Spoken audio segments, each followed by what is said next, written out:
Relive.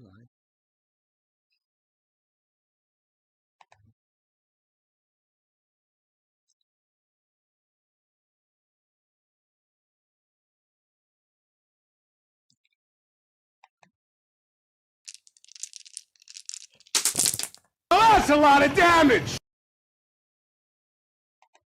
Antanil Tulian Meldanine, and thank you once again for joining me. My name is Lord Aramil, and today we will be actually kicking off a new series that I am calling Dungeon Master Musings. Now, I've used the title before for my multiple reviews for the first 2 episodes of Critical Role Drought. I plan to do one more episode for next week, and then I believe Campaign 3 should be out. So I will do my best to do the week before's episode. So I believe next Thursday will be episode 1. And while I'm very excited for that, I'm not going to stay up until like 2 a.m. to watch the whole thing. But I will be watching them and I will be reviewing them as quickly as time allows. Now, today I am joined by Erin. Oops. It's cold. It is cold. It is cold in here. I just lost a couple of books. There we go. Much better. So, yes, today we are going to be talking about the Iron Kingdoms. And there's a couple reasons for this, not just because it's really cool and because I enjoy it, but because there is some talk that the people behind the Iron Kingdoms, Privateer Press, will be releasing a new, not book series, that's wrong, but a new edition to bring it into 5e rules, which would be very exciting. I do thoroughly enjoy the setting, so I am excited to share that with new folks and you here at home. Now, so, what is the Iron Kingdoms? Well, Iron Kingdoms is this. Yay. Very shiny. Very nice. Big mechs, guns, magic infused with machines to create what is known as mechanica. It is full metal fantasy is what they call it. Very steampunk, but instead of brass and bronze, it's more steel and coal.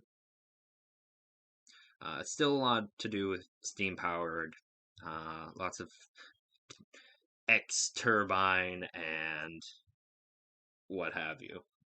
But it's very fun. It's very fun. If you're a fan of steampunk, you'll like it. If you like the idea of really, really early Industrial Revolution, there's a lot of those vibes as well. We're getting...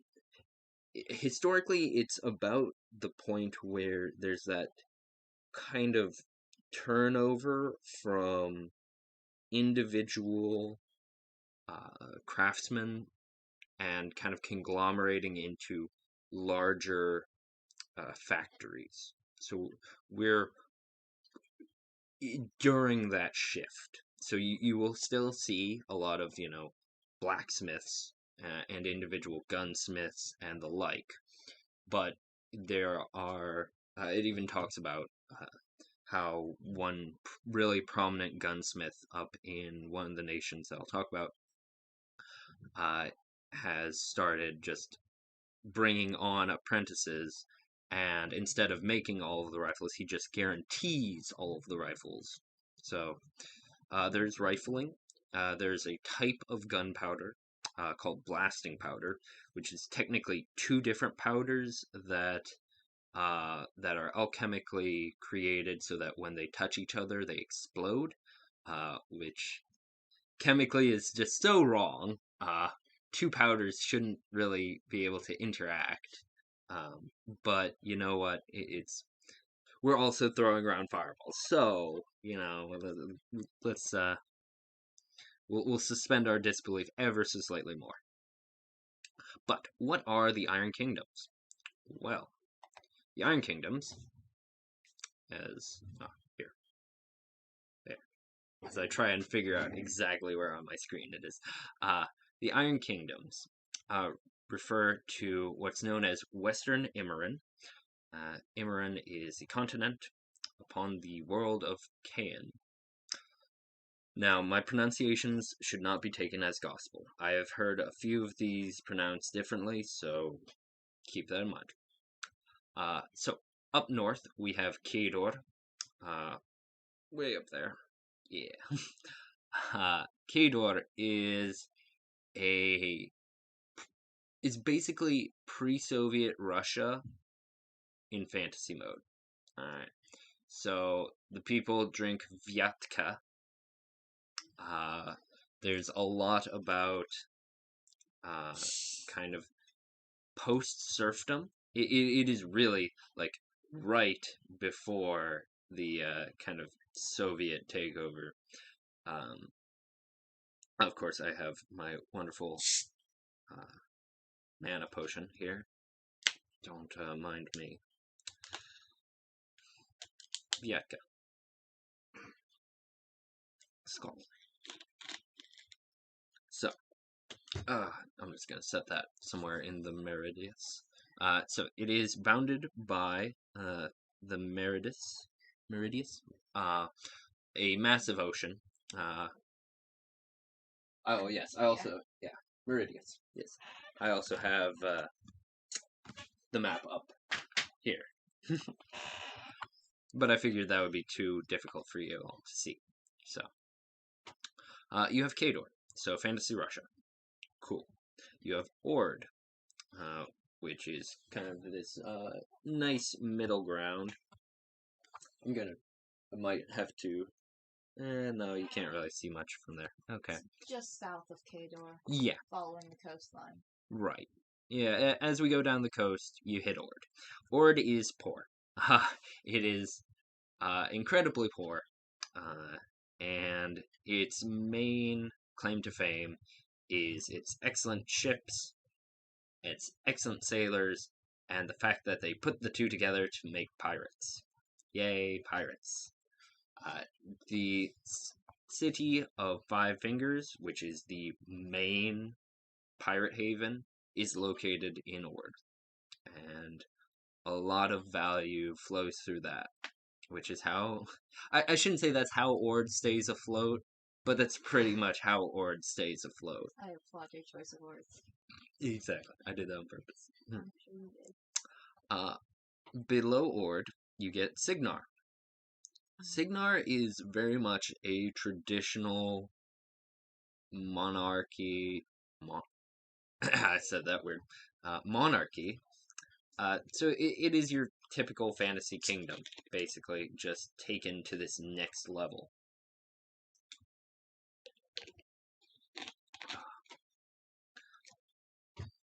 It has all of its, all of these lovely industries and whatnot. And would probably be, well, it and Kador make up the two main superpowers on the continent. And we'll get to why Signar's in trouble in a minute. Now, continuing along the coast, more or less, we've come to Crix. Crix is bad. While Ord has a bunch of pirates, Crix has undead nightmare pirates. It's just nasty. It's ruled over by what in other campaign settings I would call a Dracolich. And it's just absolutely terrible place to be. There is magical corruption all throughout it. Necrotech is the way of the game for them, and they subsist off of raiding and slaving, and there are what's called meat markets, where you can buy people before or after they've died. It's not a good place to be. So Crix is bad and makes for very easy villains. And they really enjoy raiding Signar, especially. Um, Continuing down the coast, let's see, yeah, whatever. Down the coast of Signar, we get to the Protectorate of Menoth. Now, that used to be kind of a province of Signar.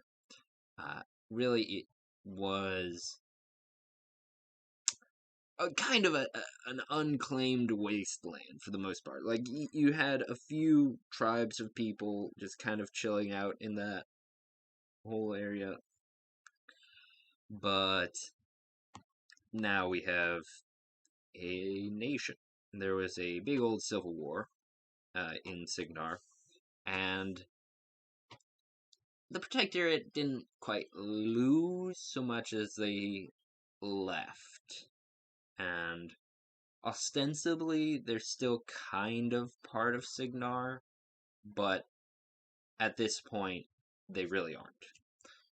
And they have outright stated as much. Now, going north from the Protectorate, you get the Bloodstone Marches, which are basically impassable, or they're supposed to be impassable. In the lore, a big army came through there from, let's see if this is Western Imran. They came from Eastern Imran, and it was a big shock to everyone involved. A deposed king of Signar came back with this army, and eventually they got, kicked back out.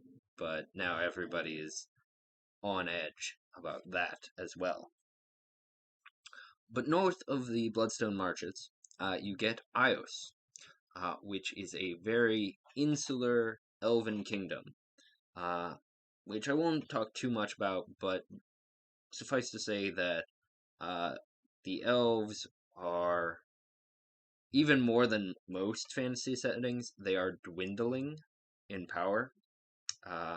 Most of their deities are at least missing, if not dead, and they don't like talking about it with outsiders. So basically, the only elves that you see outside of Ios are exiles, or what they call mage hunters, because they blame human magic for messing up everything that they had going. So they'll send out mage hunters. Well, I shouldn't say they. There is a sect of elves, not necessarily condoned, nor necessarily, prohibited, but just kind of existing apart from the government and apart from the church that they have that they have remaining, and that pretty much keeps them active in the world. They just hunt mages. So yeah. Now, we'll tackle. Now, I call it Lael. I have heard it pronounced Lael, as in, like, if you kind of had an apostrophe between the A and the E, Lael. And my brother looked at the map and said that the double L confused him, and I forget what language he said. But there was a language where a double L kind of made a Y sound. I know that's the same thing in Spanish. It might have been Spanish that he was talking about. So it could be what? Could be Yale. Yale. Yeah. Yeah, it could be Yale. Or it could be Yale. I'm going with Lael because that's how I've been saying it for years. So, if anybody has, a pronunciation guide from Privateer Press, let me know. But until proven otherwise, Lael. And Lael is in a pickle. Now, they've been able to kind of play Kador and Signar off of each other for most of their existence. They're very diplomacy focused.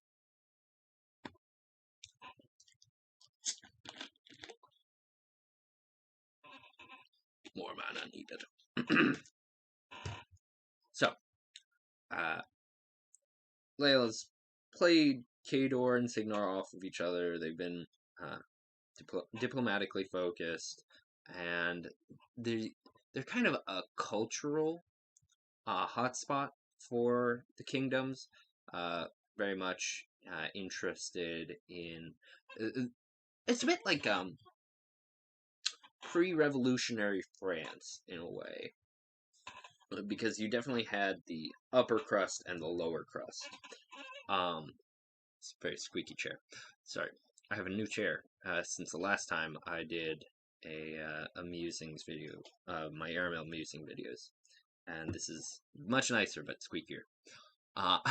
But so Lael had a very much an upper crust that was very intrigue focused, and even the lower crust was to an extent, just different levels of intrigue. And then everything changed when the Russians attacked. Because in a brilliant coup, Kador blitzed Lael, basically. It took about 6 months, and then Lael was almost completely taken over. I believe the city of Ridden, which is right on the border of Ios, is the last remaining stronghold. So, yeah, things aren't looking great for the Laelese populace. And Kador was able to grab all of their nice, because one of the things Lael did produce was blasting powder, which is rough for Signar. And one other thing that they had was the main trade route between Signar and the dwarven nation of Rule, which is a wonderful point to move on to Rule, which is the dwarven nation up to the north. Now, I don't think I can actually show the cursor on this.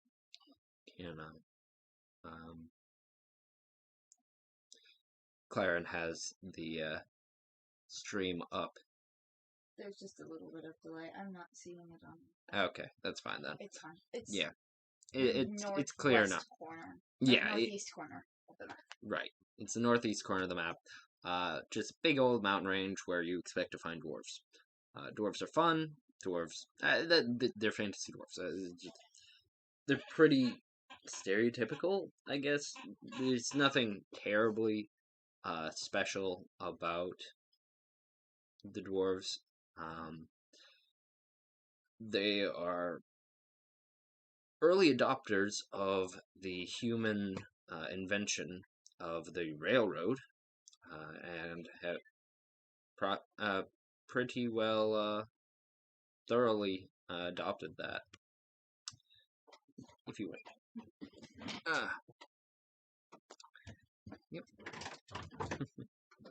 Bye, Baron.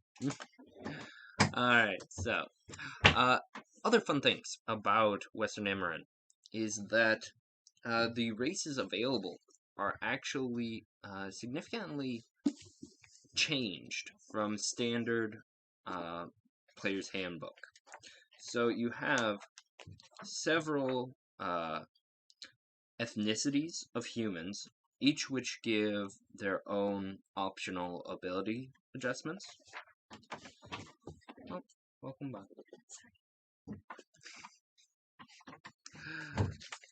And this is more or less to do with, I think each nation has like 2 or 3 ethnicities that properly compose. I got it. She wants to say hi. Oh. Hi, you. Oh. Cat tax. There we go. That obviously makes everything better. So, plenty of ethnicities, some of which give ability adjustments. You get different class skills, bonus languages, etc. things that you don't see. There are no gnomes. There are no halflings. Let's see here. Half-elves are extremely rare. One cat is enough, thank you. Let's see here. What else? I don't believe there are orcs. I have not seen anything about half-orcs. That's for sure. Yeah. So, instead, because we all need our, different races, because who just wants to play a boring human, right? Right. So, of course, we have dwarves, and you have elves, as I've mentioned. You also have different types of goblins. So there is the mostly civilized gobbers, who are very Warcraft style goblins. So they're more mechanically inclined. So it's fun. You have a couple types of elves. Technically, you have the Iosian elves, so these guys. And then you have the Nis elves, which live way up there. Way up. They're Arctic elves, basically. And that's fun. You get Ogren, which are kind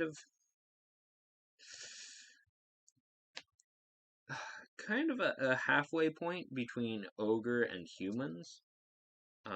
They are largely civilized.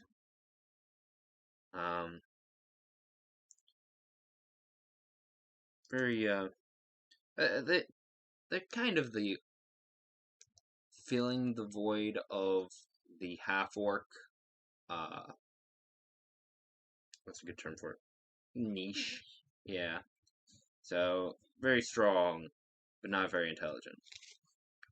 There you go. You also have Trollkin.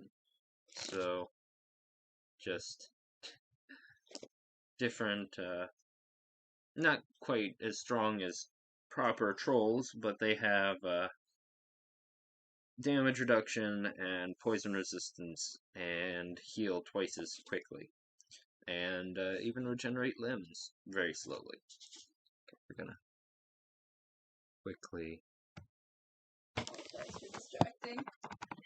Someone has decided to turn me into biscuits. This is where we're at now. That's too cute not to share. Alright. So those are the races available when you play in the Iron Kingdoms. So you can have a very diverse party. Even more diverse if you go with the optional ability scores of the humans. So you can make a very diverse, even all-human party. Which is nice in its own way, because humans are different, depending on where we are. So, there's that. Oh, that's good. Let's see here. How are we doing? We're doing alright. The stream is doing alright. I have to make sure that I'm doing this properly, because it has been a while since I live streamed. So, stick with me. Now,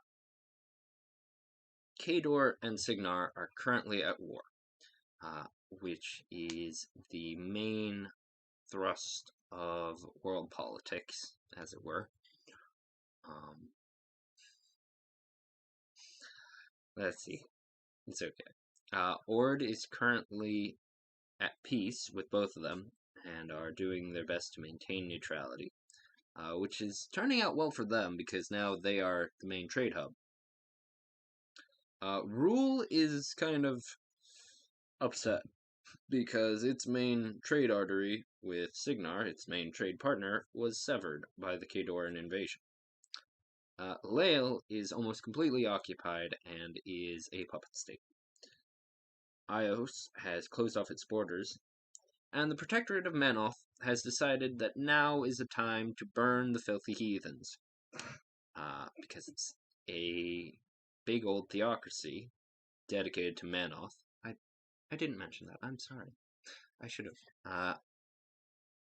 But yes, so they are in the process of raiding Signarin frontiers whenever possible. And using the purifying fire of Menoth-based napalm. Fun!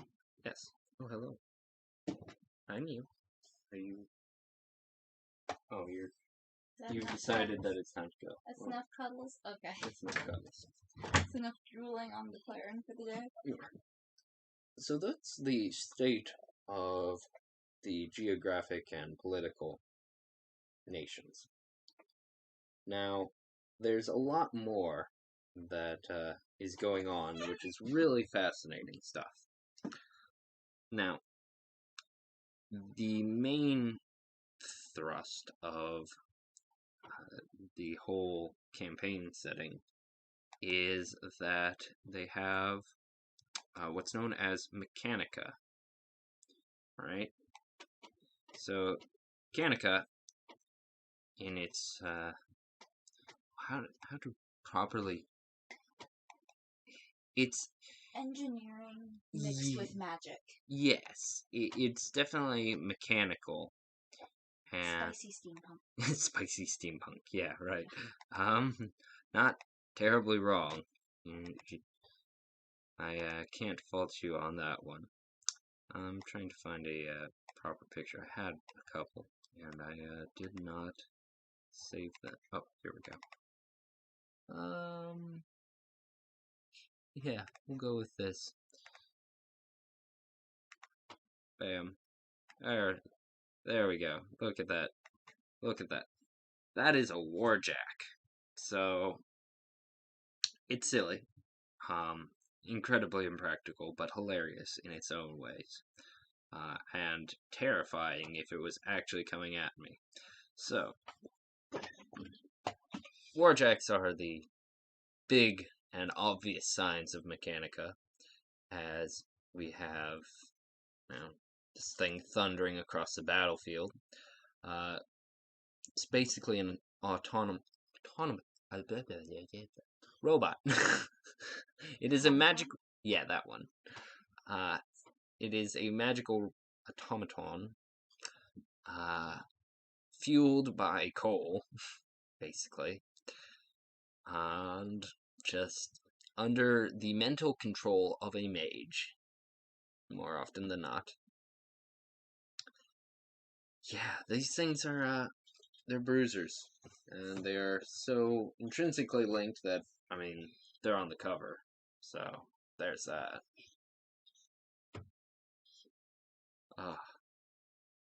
I enjoy them, but that's beside the point.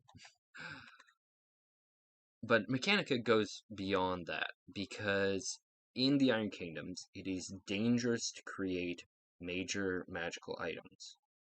If you spend more than X number of XP in the creation of an item, you are more likely to be unable to stop putting in experience points. And basically, you get drained, and your soul might get trapped in a +2 sword. Dangerous. So instead, the mages, and more specifically one of the new classes, the Arcane Mechanic, which is intriguing, have developed Mechanica. So they, instead of making one magic item, they make a bunch of small magic items and put them together, and all together they produce the same effect as the original. It costs a little bit more, but it's cheaper in XP, and most importantly, you spend less XP per item than the whole thing at once, allowing you to more likely keep your soul. Otherwise, it's just a manual on how to possess something without. Yeah, without wanting to. Yeah. How to possess an inanimate object. Right. Pour your soul into it. So, that's a main bit of mechanica. There's also arcane batteries, which are fun to play with because they're entertaining, but they power the mechanica. Arcane mechanics are the best at recharging these, but it is possible to do it through alchemy or very dangerously by a non-arcane mechanic caster of some kind, just pouring spell energy in, but that also runs the risk of not being able to stop pouring energy in, which will lead to the instead of losing your soul, it's just going to cause the battery to explode. Yay! It's still quite dangerous. So let's see here. That is the basics of that's the basics of both the geography, the politics, and mechanica, and the races, which are the main ideas behind, this setting. There's a lot you can do in the Iron Kingdoms. So you've got pirate opportunities from Five Fingers and all along the coast. You could do one hell of a war campaign, just fighting Kador versus Signar. You can do a resistance campaign, like what I'm about to be doing on Mondays. So the Lely's resistance, trying to fight off the occupation, which could quite easily tie into the war campaign, but whatever. You could do a standard just adventuring campaign. There's so many new monsters in 2 Monsternomicons that you could do a full campaign hunting non-sentient monsters and not even care about the politics. It's fine. You could also do a war campaign, Signar versus Protector of the Mouth, or Signar versus Crixian Raiders. Signar's in a bit of a tight spot, as you can tell. They're kind of at the center of a huge shitstorm. So, sign up and help Signar today, because they need it. What's interesting about the Iron Kingdoms is everything is turned up to 11 in a lot of ways. While magic and healing magic is more dangerous, and I'll talk about religion another day, and how clerics function.